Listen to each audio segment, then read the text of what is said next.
আসসালামু আলাইকুম, welcome to my daily blog. আজ সকালে ঘুম থেকে উঠেই প্রথমে চালতা সিদ্ধ দিয়ে নিলাম, আচার বানাবো তাই। তো অনেক দিন ধরেই বলতেছিলাম। তারপর রেডি হয়ে ছেলেকে বললাম চলো নিচে যাই। ছেলে তো মহা খুশি, সে জুতা পরে একা একাই চলে যাচ্ছে। আমি জুতা পরে, আমাকে সময় দিচ্ছে না জুতা পরার, সে নিচে চলে আসছে তাড়াতাড়ি। তো দুইজনই মা ছেলে চলে আসলাম কাঠের দোকানে। খাট আর একটা ড্রেসিং টেবিল বানাবো বাড়ির জন্য, তাই অর্ডার দিতে। বাসায় এসে ছেলে আর ছেলের সাথে সাথী ব্যস্ত হয়ে গেল খেলায়। ছেলে ছেলের কাজে ব্যস্ত, আমি আমার কাজে ব্যস্ত হয়ে গেলাম। আচারটা বানিয়ে নিলাম তার ফাঁকে। তারপর বান্ধবীকে নিয়ে চলে গেলাম তরুণের পিঠা উৎসব দেখতে কলেজে। তারপর বান্ধবী আর আমি দেখতে, কনসার্টও হচ্ছিল পাশাপাশি। গিয়ে দেখলাম কাপল ডান্স হচ্ছে, ভালো লাগলো। অনেক মানুষ তো মিস করে ফেলছে, আগে আরও চলে গেছে। যাই হোক, তারপর বললাম যে স্টলগুলো ঘুরে দেখি, চল, বান্ধবীকে বললাম।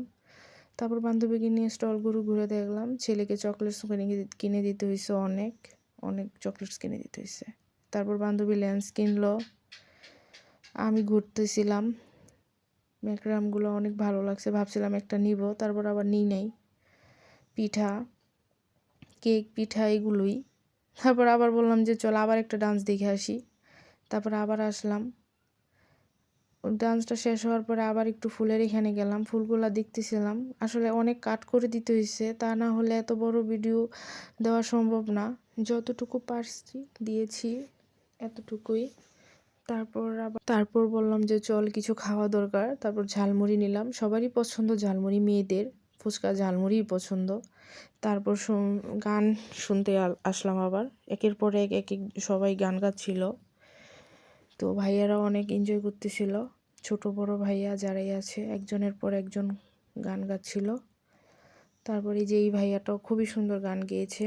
ভাইয়ারা খুবই সুন্দর, বেশি সুন্দর করে গান গেয়েছে, খুব এনজয় করতেছিলাম। দেখেন ওরা কত এনজয় করতেছিল, ওদেরটা দেখতে বেশি ভালো লাগতেছিল। সত্যি কথা, ওদেরটাই বেশি এনজয় করছি। তো এই ভাইয়ার পরে যিনি ছিল উনিও খুবই, এই ভাইয়া খুবই ভালো গান গেয়েছে। আমি তো ভিডিও করতে ভুলেই গেছিলাম ওনার এটা। তারপর যাই হোক, আমরা আগের দিনগুলো মিস করতেছিলাম। আমি আর আমার বান্ধবী বলতেছিলাম আগের দিনে যদি চলে যেতে পারতাম কতই না ভালো হতো। তারপর কি আর করার, যাওয়া তো সম্ভব না আর আগের দিনে, তো বলেও লাভ নেই, বান্ধবী বলতেছিল আর কি। তারপর আমরা অনেকটুকুই আজকে। ভালো থাকবেন, সুস্থ থাকবেন, সবাই আমার জন্য দোয়া করবেন। আল্লাহ হাফিজ।